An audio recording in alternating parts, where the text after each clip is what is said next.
बऱ्याचदा आपण जे ओबेस पर्सन असतात त्यांना बोलताना ऐकलेलं असतं की माझं वजन जास्त असलं तरी मला ह्याचा काही फार त्रास होत नाही. आणि हो, खरंच बऱ्याचदा डॉक्टरांना हे लक्षात येतं की त्यांची केस हिस्ट्री घेतली म्हणा किंवा ब्लड टेस्ट केले, अगदी स्ट्रेस टेस्ट केली, तरी त्या सर्व पॅरामीटर्सवर ते हेल्दी निघतात. मग काय करायचं? डॉक्टर म्हणून आम्ही अशा पेशंट्सना कॉंग्रॅच्युलेशन्स म्हणतो आणि कौतुक करतो. कारण ही खरंच आनंदाची गोष्ट असते की वरून ओबेस स्थूल दिसणारा माणूस आतमधून हेल्दी ठणठणीत आहे. तर येस, आजचा जो टॉपिक आहे तो हाच आहे की अनहेल्दी ओबेसिटी आणि हेल्दी ओबेसिटी यामध्ये काय फरक आहे.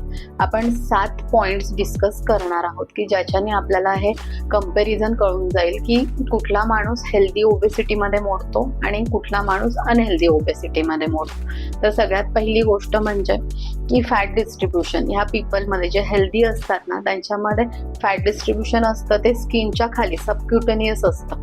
पण जे अनहेल्दी असतात त्यांचं जे फॅट डिस्ट्रीब्युशन असतं ते व्हिसरल ऑर्गन्समध्ये असतं किंवा जे अंतर्गत अवयव आहेत त्यांच्यावर चरबी साठलेली असते. दुसरा पॉइंट म्हणजे काय, तर इन्सुलिन रेझिस्टन्स. जे हेल्दी पर्सन असतात त्यांच्यामध्ये कधी कधी आपल्याला इन्सुलिन रेझिस्टन्स दिसत नाही किंवा कमी असतो, पण जे अनहेल्दी ओबेसिटी असते त्याच्यामध्ये हा रेझिस्टन्स आहे तो थोडासा जास्त असतो, तो आपल्याला दिसूनच येतो.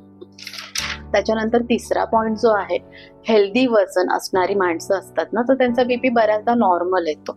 पण जे अनहेल्दी पीपल असतात किंवा अनहेल्दी ओबेस पीपल असतात ना त्यांचा बीपी आपल्याला थोडा रेज्ड वाढलेलाच दिसतो कधीही चेक केला तरी. चौथी गोष्ट म्हणजे हेल्दी ओबेस पर्सन असतात ना त्यांनी जर लिपिड प्रोफाईल चेक करून घेतली तर त्याच्यामध्ये चांगली येते, म्हणजे जे काही कोलेस्ट्रॉल आहेत वेगवेगळे ते सगळे व्यवस्थित येतात.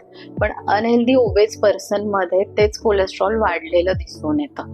त्यानंतर 5वा पॉइंट आहे की इन्फ्लमेशन, की बॉडी इन्फ्लमेशन आपण जे म्हणतो, बॉडी ब्लोटिंग म्हणतो, की आतमधून शरीराला सूज आहे, तर ती गोष्ट हेल्दी पीपलमध्ये, हेल्दी ओबेस पर्सनमध्ये नसते आणि अनहेल्दी पीपलमध्ये बऱ्यापैकी ती जास्त प्रमाणात असते.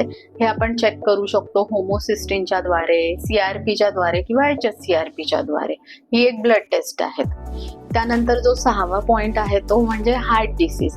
जे हेल्दी ओबेस असतात त्यांना हृदय रोग होण्याची शक्यता किंवा कार्डियक इश्यूज होण्याची शक्यता कमी असते. त्याच तुलनेमध्ये जे ओबेस पर्सन असतात आणि अनहेल्दी ओबेसिटी असते त्याच्यामध्ये हार्टचा त्रास होण्याची शक्यता जास्त असते. आणि सगळ्यात शेवटचं म्हणजे की एक्सरसाइज टॉलरन्स, आपण म्हणूया की व्यायाम क्षमता.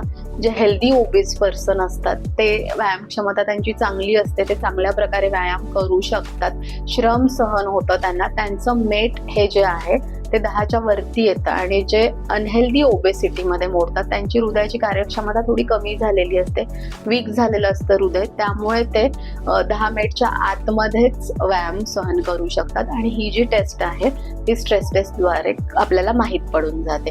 तो येस, आपण चेक करूयात स्वतःला की मी ओबेस आहे पण माझं वजन हेल्दी आहे की अनहेल्दी आहे. थँक्यू.